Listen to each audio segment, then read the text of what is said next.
की जय।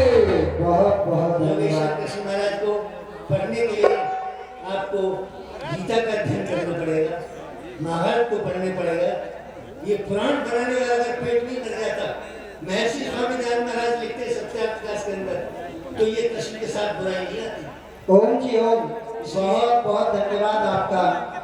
आपने बहुत ही सुंदर भजन के माध्यम से मैं बहुत शुभकामनाओं के साथ आगे का कार्यक्रम भाई हमारे बेटा विश्वदेव जी से मेरा निवेदन है कि वो मंच पर आए। आचार्य शैलेश शास्त्री जी से मेरा निवेदन है कि वो मंच पर आकर के अपना स्थान लें। बहन सुकृति और जिगिजा, आप भी दोनों लोग मंच पर आकर के अपना स्थान ले लो। अब अगले क्रम में मैं निवेदन करूंगा कप्तान सिंह जी, जो हमारे मध्य में उपस्थित हैं, एक भजन संक्षिप्त में। अरे माता जी का भी करा दीजिए। अच्छा, 1 मिनट बाबू जी आप बैठिए, जब तक 2 मिनट का समय और लेंगे। हमारे बीच में ओमपाल जी हैं, एक्यूप्रेशर के लिए 2 मिनट का समय लेंगे। आपको कुछ पॉइंट बताएंगे जिससे कि आपको बहुत सारे लाभ होंगे। बाकी चर्चा आप ओम प्रकाश जी से सुनेंगे, आप उसके बाद तुरंत ही भजन कप्तान सिंह जी के सुनेंगे हम एक भजन। धन्यवाद। भारत प्रेमी सज्जनों, मैं मुद्रा थेरेपी के बारे में बताना चाहता हूँ। आप लोग जो भी उपाय करते होंगे, योग, एक्यूप्रेशर, दवाइयाँ, आयुर्वेद, एलोपैथी का, देखिए हार्ट अटैक से आपको बचाने का एक मुद्रा बताता हूँ। बहुत जबरदस्त मुद्रा है, जिसने 24 घंटे में एक बार भी कर लिया ना, उसका तो हार्ट अटैक हो ही नहीं सकता। और जिसका हार्ट कमजोर है वो 3 बार करेंगे। और इस मुद्रा को करने के लिए कोई टाइम का फाउंडेशन नहीं है, इसको कभी भी कर सकते हैं। चलते फिरते, उठते बैठते, खाने के बाद, सुबह, मतलब अगर आप ध्यान में बैठे हैं तो मुद्राओं में बैठ सकते हैं। देखिए, पहली इंडेक्स फिंगर को आप मोड़ करके अंगूठा मुंह में लगाइए, बीच की 2 उंगलियों को मोड़ लीजिए। देखिए हार्ट बन गए नहीं। जो भी पढ़े लिखे लोग हैं, वो साइंस की किताबों में हार्ट का फोटो ऐसा ही होता है ना, तो आपका हार्ट मजबूत होगा। आप चल रहे हैं, ऐसे स्थिति में चलिए, बैठे हैं ऐसे बैठिए। नियम यह है कि उंगलियों को ब्रह्मांड की ओर होना चाहिए, ठीक है। जैसे ब्रह्मांड की शक्तियों को भी आप ग्रहण करेंगे। इसको बोलते हैं हार्ट मुद्रा। इससे आपका कभी भी हार्ट नहीं हो, कभी भी हार्ट अटैक नहीं पड़ेगा। जिनके हार्ट अटैक को खतरा है वो 10-10 मिनट को 24 घंटे में 3 बार करना है। जिनको नहीं है वो केवल 10 मिनट को करें, 5 मिनट को करें, उनका हार्ट अच्छा रहेगा और कार्डिक अरेस्ट नहीं है। देखिए कार्डिक अरेस्ट और हार्ट अटैक में खतरा है। कार्डिक अरेस्ट में खत्म हो जाता है और हार्ट अटैक में बचा सकते हैं। अगला देखिए, बहुत अच्छी चीजें बता रहा हूं, बहुत अच्छी बात बता रहा हूं। अभी सर्दी आ रही है और आप लोग तमाम तरह की दवाइयां खाएंगे और कभी कभी तो बिल्कुल काम ही नहीं करता है। उसमें कुछ कमी आपकी भी है, अनजाने कुछ चीजें ऐसे खा लेते हैं। सर आपको दही केला नहीं खाना चाहिए, चावल नहीं खाना चाहिए। तो देखिए, जुकाम के लिए बहुत जबरदस्त मुद्रा है। 10 मिनट बैठेंगे, पूरे नाक की सफाई हो जाएगी। पहली उंगली को ऊपर कर दीजिए, दूसरी उंगली को अंगूठा से मिलाइए, तीसरी उंगली को अंगूठे के कट पे रखिए, चौथी उंगली को नीचे वाली कट पे रख दीजिए। 10 मिनट में आपके नाक की सफाई हो जाएगी। आप लोग करिए, जैसे बता रहा है वैसे करते जाइए। बहुत जबरदस्त मुद्रा नजला जुकाम के लिए, इतना जबरदस्त मुद्रा है कि पूछिए मत। मैंने कई बार किया, बस में किया है। बस में कभी हम लोग पहाड़ में जाते हैं, ठंडा हो जाता है, बस में करते हैं। बस में बैठे 4 से 5 मिनट 6 मिनट होते तो मेरे नाक की सफाई हो गई। अगला देखिए, अब बलगम के लिए बता रहा हूं, जिनके फेफड़ों में बलगम जम जाता है। रिंग फिंगर को अंगूठे से दबा दीजिए, आपके हार्ट का, आपके लंग्स का बलगम साफ हो जाएगा। 24 घंटे में 10-10 मिनट करके 3 बार करना है, 3 टाइम्स। अगला देखिए, एक है आदि मुद्रा। अंगूठे को अंदर लीजिए, चारों उंगलियों को दबाइए, उंगलियां आपकी सीधी होनी चाहिए। जिनको समझ नहीं आएगा ना, मैं वहां पे मिलूंगा और सुबह की क्लास में भी बताऊंगा। अंगूठा अंदर लीजिए, चारों उंगलियों को दबाइए। ये आदि मुद्रा है। ये शरीर में, बॉडी में कहीं भी बलगम है उसको साफ कर देता है। तो ये 3-4 मुद्रा है। एक मुद्रा और बताऊंगा, अगर आपके दांत में दर्द है, दांत हिल रहा है, पायरिया है और नजला जुकाम है, तो पांचों उंगलियों को थोड़ा समेटिए और यहाँ पे रखिए ऐसे। और छठा मिनट होते होते आपका नजला जुकाम, आपके दांत का दर्द, आपका बलगम बिल्कुल साफ होगा। चोट करना है, देखिए जिनको नजला जुकाम होता है, बलगम होता है, उनको उंगलियों में चोट होती है, चोट करता है, नहीं कर पाते ज्यादा जोर से, तो थोड़ा ऐसे ऐसे करना है। और कुछ खट्टी चीजें खा लिया, चावल खा लिया, पेठा खा लिया, तो उसको हजम होने तक आपके दांत में दर्द रहेगा, बाकी 24 घंटे बाद ये दर्द खत्म हो जाएगा। बस अभी इतना ही, धन्यवाद, और मेरे से बाद में मिल लेना। बहुत बहुत धन्यवाद। ये आपके स्वास्थ्य को लेकर के बड़े चिंतित हैं हम लोग, इसलिए ये कार्यक्रम आपके बीच में रखा है। अब आदरणीय कप्तान सिंह जी हमारे बीच में एक भजन रखेंगे। धन्यवाद।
ज्ञान का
बहुत सुंदर, बहुत बहुत धन्यवाद।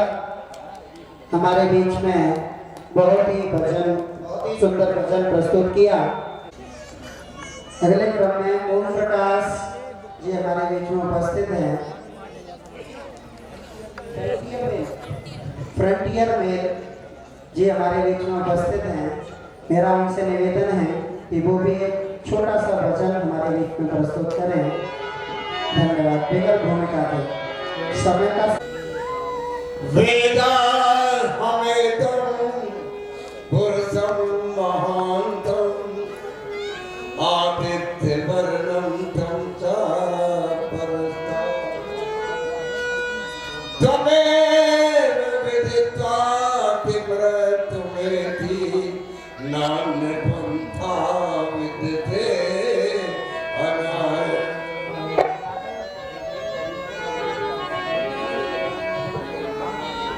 पाप का तूफान है चलती अविद्या आंधिया, वेद का प्रचार हो ऋषि दयानंद स्वामी दीजिए।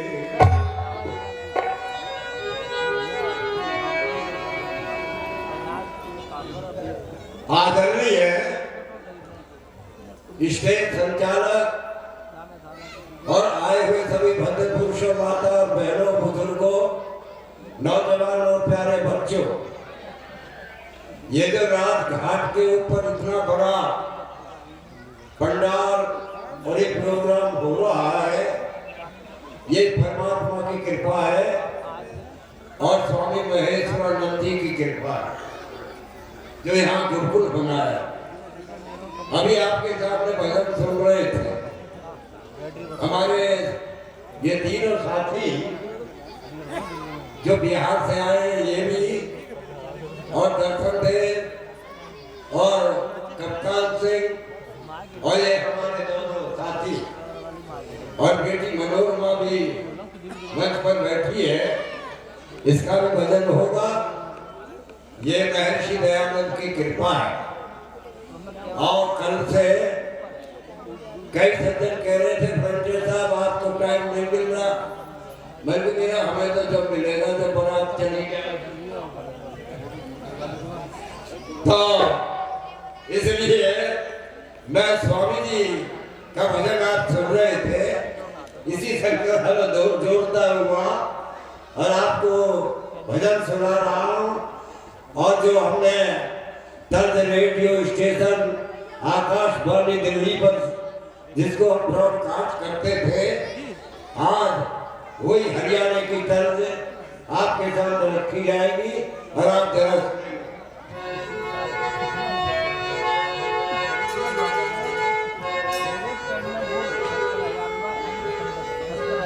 नगर में डगर में और झोपड़ी चौबारों में गाए जाओगी फिर के स्वरों की झंकारों में।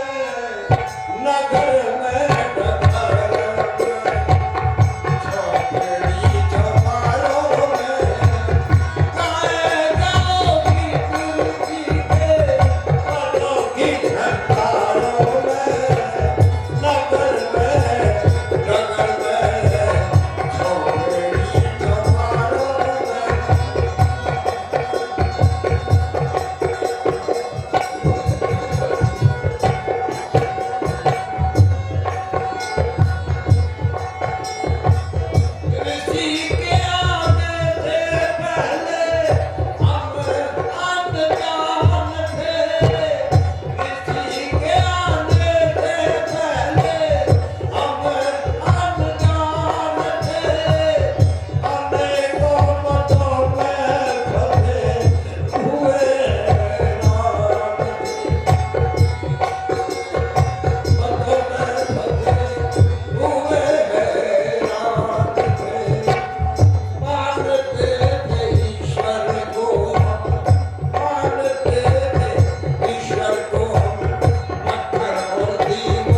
मिला उसी टाइम में मैं अपनी बारी को विराम दे रहा हूँ। आगामी प्रोग्राम जैसा आपके सामने आए उसको आप दक्षित होकर के सुनने का सफल प्रयास करें। बहुत बहुत धन्यवाद। बहुत या जिनकी प्रेरणा से, जिनके संघर्षों के बाद ये कार्यक्रम करने का सौभाग्य हम सबको प्राप्त हो रहा है। आज सुबह से और मैं समझता हूँ शायद कल भी किसी भी व्यक्ति ने उनका नाम नहीं लिया, और क्योंकि आपकी विशेषता है और आपकी बहुत आत्मीयता स्वामी जी के साथ रही थी, इसलिए स्वामी जी का नाम आपने लिया। निश्चित रूप से उनकी पवित्र आत्मा हम सब के लिए वंदनीय है। हमारे गुरुकुल के संस्थापक स्वामी वैश्वानंद जी, जिनके अथक या यूं कहिए कड़ी मेहनत और बहुत संकटों के बाद इस विद्यालय, इस गुरुकुल का एक सुचारू रूप से संचालन की तरफ लेकर के आए हैं। तो मैं बहुत बहुत धन्यवाद भाऊ जी का, जिन्होंने बहुत सुंदर भजन के माध्यम से और एक मूल में जड़ में जो व्यक्तित्व है, ऐसे व्यक्तित्व का नाम लेकर के हम सबको निश्चित रूप से कृतार्थ किया है। बहुत बहुत धन्यवाद पूरे गुरुकुल परिवार की तरफ से। अब क्योंकि स्वामी जी का नाम आ गया है तो मैं स्वामी जी से ही जुड़े हुए व्यक्तित्व को यहाँ पर लेकर के आऊंगा। स्वामी जी की पड़पोतियां,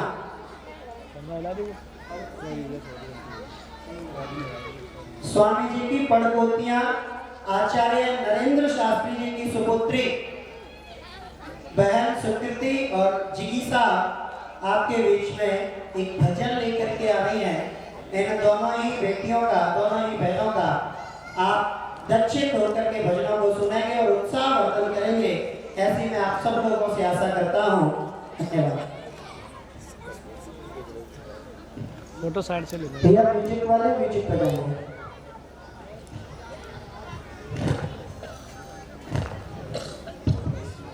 सभी को नमस्ते।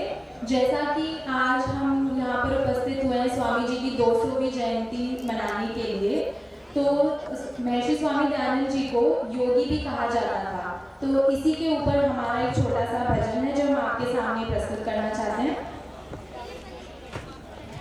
योगी आया था वेदों वाला, किया उजियारा दुनिया में सच्चे ज्ञान का, वो तो देवता था सारी जहान का।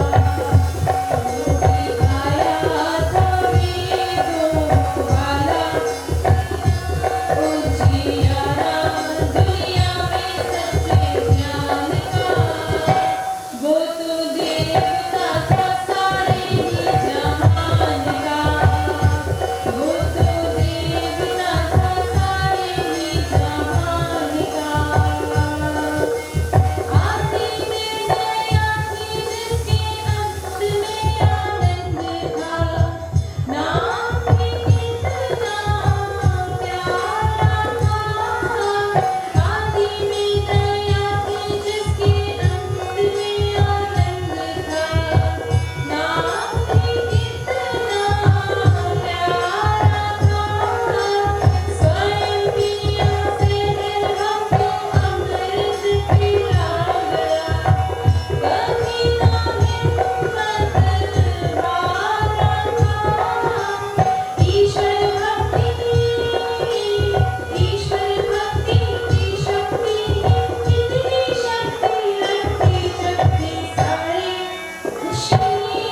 सुंदर भजन दोनों ही बेटियों ने सुनाया, उतने उस हिसाब से तालियां कैसी हैं आपकी? कैसी हैं? हाँ, राजघाट के लोग बहुत समझदार हैं, समझदार हैं। वैसे तो राजघाट के कम हैं, तो राजघाट की जगह पर बैठे हैं, अधिकतर तो बाहर से ही हैं। निश्चित रूप से दोनों ही बहनों का हार्दिक स्वागत, अभिनंदन। और क्योंकि ये युवा सम्मेलन है तो युवा शक्ति को आगे लेकर के आने का प्रयास हम लोग कर रहे हैं। जब इस प्रकार से बच्चों को आगे बढ़ाएंगे तभी एक युवा टीम निकल कर के आएगी और वो युवा टीम ही इस राष्ट्र को, इस समाज को एक दिशा देगी, दशा देगी। इसी क्रम में मैं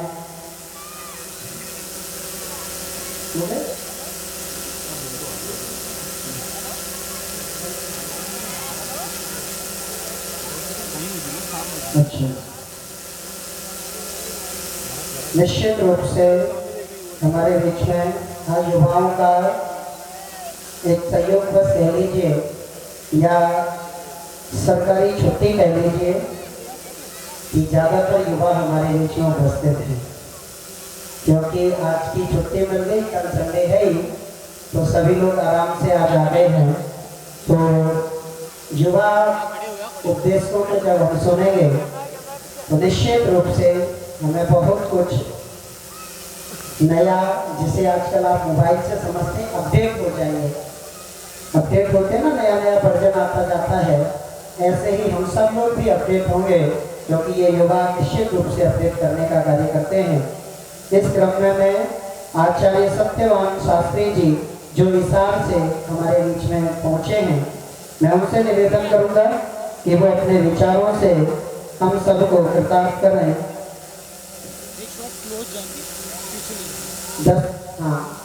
5-7 मिनट 10 मिनट तक आप हमें मार्गदर्शित करें। धन्यवाद।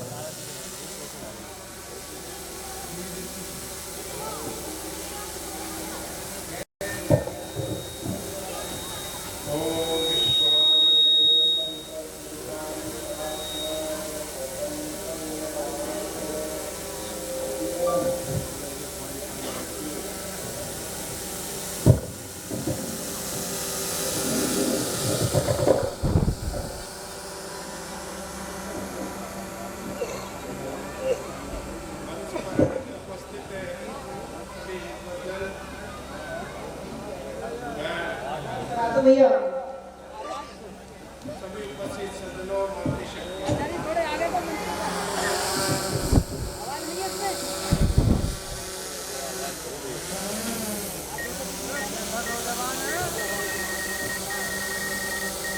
तो आज हम कुछ विचार करेंगे कुछ विषयों को लेकर के कि हमारा जो वैदिक धर्म है, आर्य धर्म है, जो ऋषि दयानंद का मत है, उसकी प्रासंगिकता क्या है आज के समय में, इस विषय में कुछ हम जो है आज विचार करेंगे। क्योंकि आज के समय में हम आप देखते हैं जैसे सारे संसार में कि तरह तरह की लड़ाई झगड़े और फसाद होते जा रहे हैं, तो उस समय में हमारा क्या कर्तव्य है, क्या उसमें हमारा जो है सिद्धांत कहाँ काम करता है, तो कहाँ पे हमारा सनातन धर्म ठहरता है।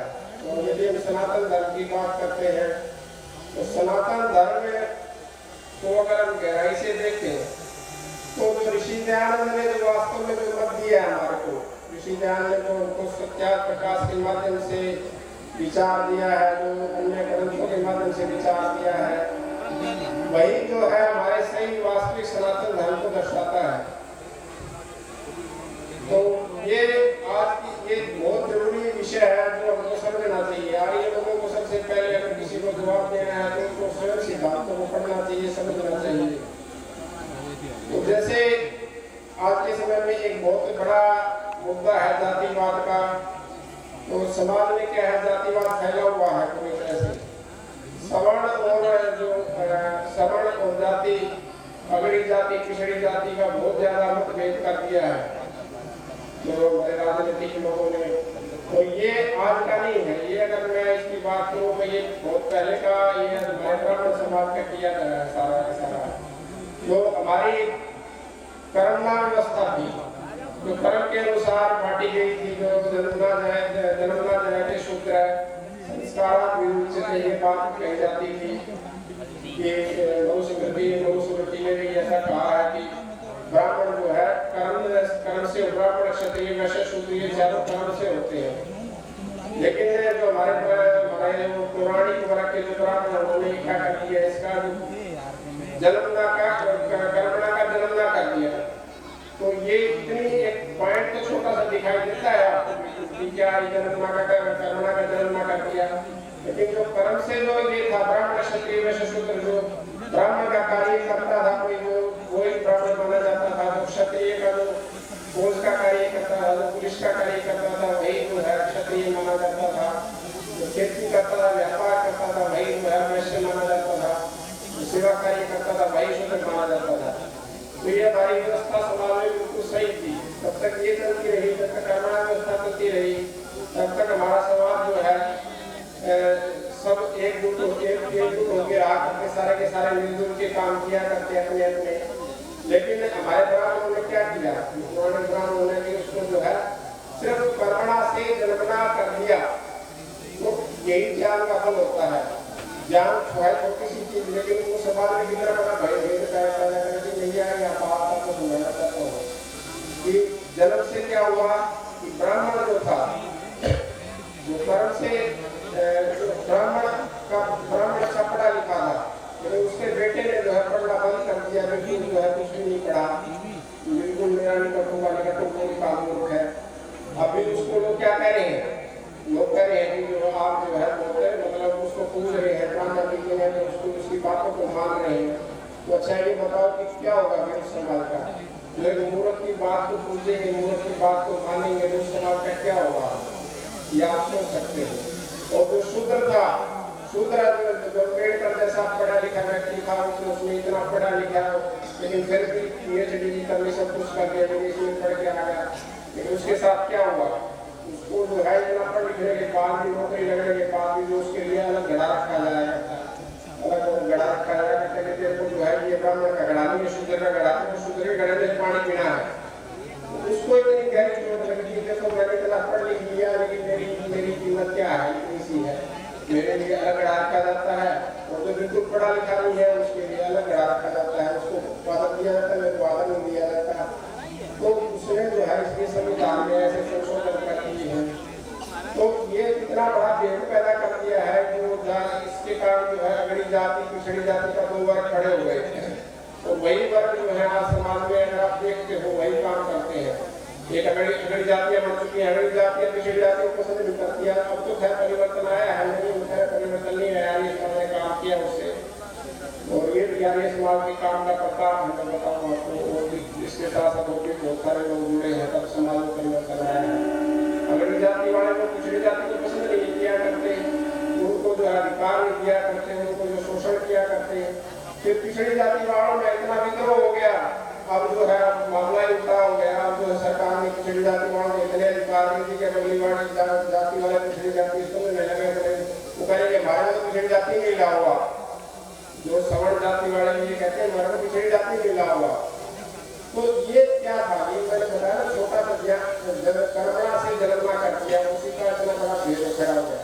तो इसलिए मैं कह रहा हूँ जो आर्य समाज का कार्य है वो बहुत बड़ा कार्य है, बहुत बड़ा कार्य है। आज आर्य समाज में कई लोग काम कर रहे हैं, उसके काम का असर भी पड़ रहा है। जैसे आप देखोगे आपका अष्टाध्यायी है, अमावास्य है, और पहले जो है सिद्धांत को नदी चला करती, तो सिद्धांत को नदी से अष्टाध्यायी अमावास्य में बहुत सारे लोगों ने विष्णुमान शक्ति थे और बहुत लोगों ने काम किया। उससे क्या है पौराणिक लोगों जागृति आई है, वो भी जो है अष्टाध्यायी अमावास्य मिलने लगे हैं, जो हमारी वास्तविक संस्कृति शैली है। और उसके अलावा जो है महिलाओं के विषय में जागृति आई है, जो समाज में परिवर्तन काम करते रहे, अपना काम करते रहे, जितना बड़ा सामर्थ्य है उससे समाज में परिवर्तन तो आता है। लेकिन धीरे धीरे तक महिलाओं पर कितना अत्याचार किया जाता है, और सोच भी नहीं सकते, तो का नागरिक समझा जाता था। लेकिन आज क्या है, आज परिवर्तन आए। हम मुसलमान लोग भी, मुसलमान जो कंट्रीज है उसमें भी महिलाएं जो है प्रधानमंत्री बनती हैं। तो ये सारा का सारा जो है ऋषि दयानंद का प्रताप है। सिर्फ हमारे को जरूरत किस चीज की है, जरूरत हमारे को जो है लगन करके जितना हमारा सामर्थ्य है उसके अनुसार लगे रहने की है। आप लगे रहोगे तो ये परिवर्तन दो चार दिन में या साल 2 साल में नहीं आएगा। ये परिवर्तन जब दिखाई देता है, बाई पीढ़ियाँ 2-3 पीढ़ियाँ गुजर जाती है, तब हमारा परिवर्तन दिखाई देता है। तो हमको जो है पुराना यही मेरा कहना है कि आर्य समाज का कार्य बहुत बड़ा है। आर्य समाज वास्तव में जो परिवर्तन ला सकता है, मेरा तो ये मत है, तो निष्कर्ष निकाला अपने जीवन में कि वास्तव में आप समाज में परिवर्तन करना चाहते हो, वो वास्तव में समाज को सुखी करना चाहते हो, तो आर्य समाज की विचारधारा को पहले स्वयं पे लागू करो और फिर समाज पे लागू करो। कोई आप जो है समाज को बदल सकते हो नहीं। कोई ये पाखंड वाले जो हिंदू हो या मुसलमान हो, जैसे कोई ईसाइयों को ये बदल नहीं सकते, समाज को इससे भी इकट्ठी कर सकते हैं। तो ये बहुत बड़ी बात मैं कही है, आप इसको समझ के जो है इस पर अध्ययन करेंगे। इतनी बात है कि मैं अपनी वाणी को विराम देता हूँ। बहुत बहुत धन्यवाद आचार्य जी का। बहुत ही सरल शब्दों में आपने इस समाज की विडंबना को रखा आपके बीच में। यदि इतनी सी बात हमें समझ में आ गई तो शायद हमारे समाज का उत्थान हो जाएगा। जो बात आचार्य जी ने कही है, आज हम इसमें इस प्रकार से जकड़ गए हैं कि इसके विरोध करने वाला व्यक्ति ही हमें कहीं ना कहीं दुश्मन सा लगने लगता है। ऐसी हमारी जड़ता कहिए, मूर्खता कहिए, या ये कहिए कि ये हमारे नसों में, खूनों में बह गया है, अब हमें तो वही अच्छा लगता है। ऐसी परंपरा आज समाज में है।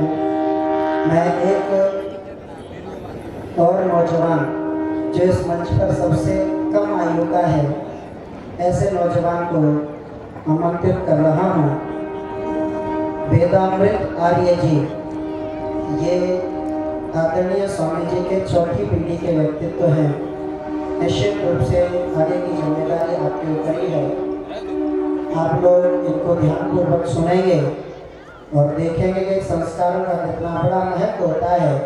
आचार्य नरेंद्र शास्त्री जी के आप सुपुत्र हैं और कुछ बातें आपके बीच में रखेंगे। मुंबई की पवित्र भूमि के बीच से ये हमारे विद्यार्थी हैं। निश्चित रूप से यदि ध्यान से सुनेंगे तो इनका लाभ होगा। और माता मनोरमा जी को भी हम अभी सुनेंगे।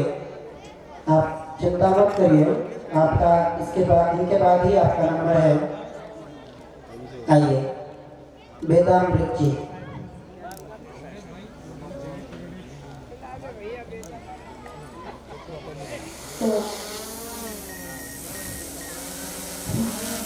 मैं वेदामृत से अपनी पहचान के साथ आपसे एक सवाल पूछना चाहता हूँ कि जब साल में सिर्फ 2 बार अपने भारत माता पर हुए अत्याचार व बलिदानों के सालों को याद करना और उनका शोक मनाना काफी है?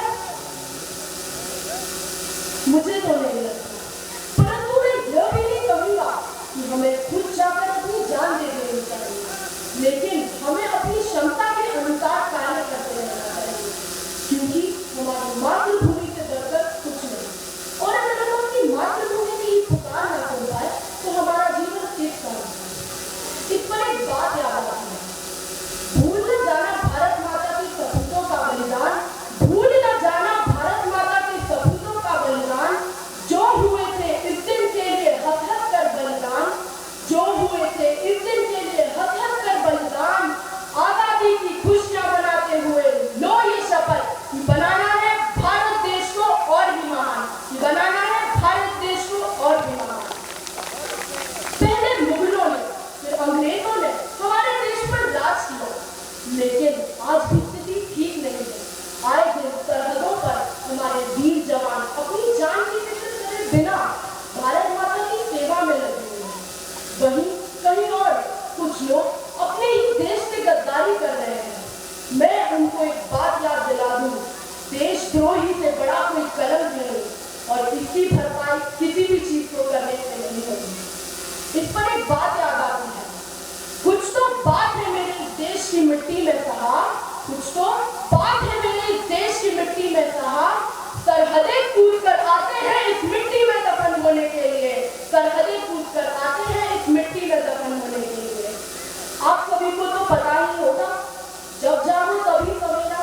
लेकिन इस बार हम सवेरा होने का इंतजार नहीं करेंगे। हम खुद सूर्य बनेंगे, देश प्रेम की अग्नि में जलेंगे, मातृभूमि की आदर भावना फैलाएंगे। इस पर एक बात याद आती है, भूल न जाना भारत, आओ झुककर करें सलाम उनको, आओ झुककर करें सलाम उनको, जिनके नसीब में ये मुकाम आता है। आओ झुककर करें सलाम उनको, जिनके नसीब में ये मुकाम आता है। खुश नसीब होते हैं वो लोग जिनका लहू इस देश के काम आता है, जिनका लहू इस देश के काम आता है। अगर आपको ऐसा लग रहा है कि अभी देरी हो चुकी है, तो मैं आपको एक बात याद दिला दूं, अभी भी देरी नहीं हुई है। हमारा भारत आधुनिकता की ओर एक कदम बढ़ा रहा है। तो आज के समय में एक छोटा सा ट्वीट भी बहुत बड़ी बदलाव की क्रांति लाने की हिम्मत रखता है। अब बस ये आप सभी के हाथों में है कि इस आधुनिकता का इस्तेमाल आप सभी को देश को बेहतर बनाने में करना है या बदतर बनाने में करना है। तो मैं अपनी वाणी को विराम देते हुए कुछ शब्द कहना चाहूंगा। दे सलामी इस तिरंगे को जिससे तेरी शान है, दे सलामी इस तिरंगे को जिससे तेरी शान है। सर हमेशा ऊंचा रखना जब तक दिल में जान है, जब तक दिल में जान है। धन्यवाद। बहुत सुंदर। जितना अच्छा बोले हैं उतने ही अच्छे शब्दों का चयन आपने किया है। निश्चित रूप से ये प्रस्तुति हम सबके लिए प्रेरणादायक है। हम सबको इस पर कार्य करना है। अब माता मनोरमा जी को सुनने से पहले मैं स्वागत की परंपरा, क्योंकि बहुत पहले होनी चाहिए थी, लेकिन कोई बात नहीं।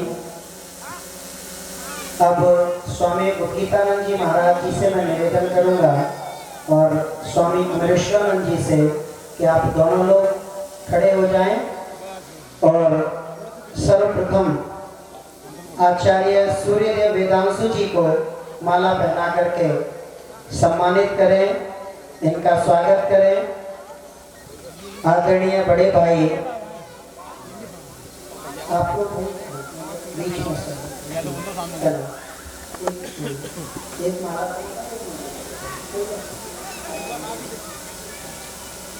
हाँ, बहुत बहुत धन्यवाद। ताली बजाएंगे। बहुत सुंदर। भैया बहुत बड़े शहर से आए हैं।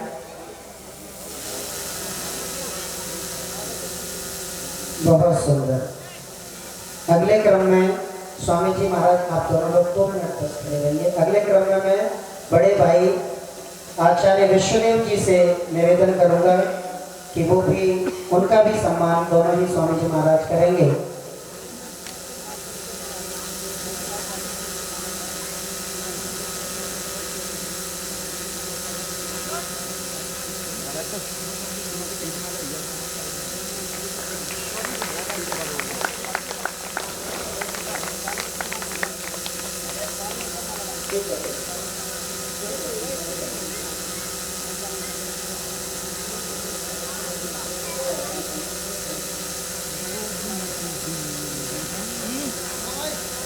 तो अब अगले क्रम में वेदामृत जी, जिनका अभी हम सब लोगों ने प्रवचन भी सुना था, आपका भी स्वागत है। बहुत बढ़िया। अब अगले क्रम में आचार्य योगेश शास्त्री जी से भी मैं निवेदन करूंगा कि वो भी आगे आ जाएं और दोनों ही स्वामी जी उनका स्वागत करेंगे, आशीर्वाद देंगे कि हम उत्तरोत्तर वृद्धि की तरफ बढ़ें। इसलिए बीच में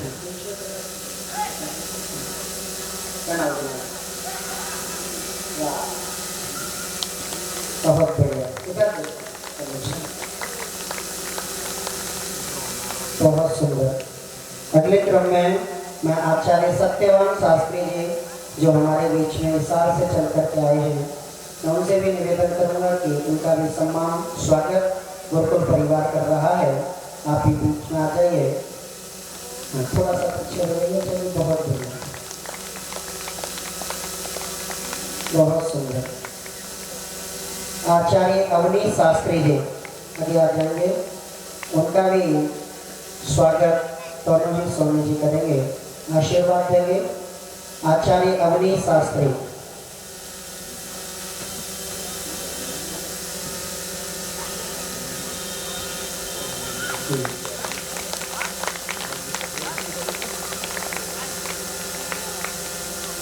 आचार्य जगदीश शास्त्री, आप भी आ जाइए।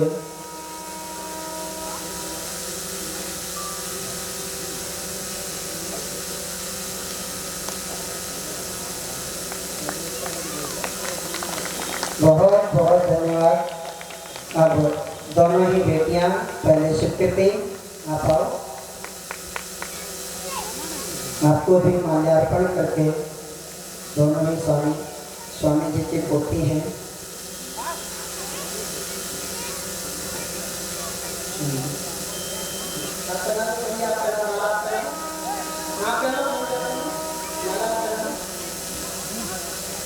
हाँ, हाथ लगाओ कैसे, बहुत बढ़िया। अब जिगीसा अगले क्रम में, बहन हमारी बहुत छोटी सी बहन जिगीसा, ये मुंबई का खारा पानी पी रहे हैं। तीनों ही बच्चे मुंबई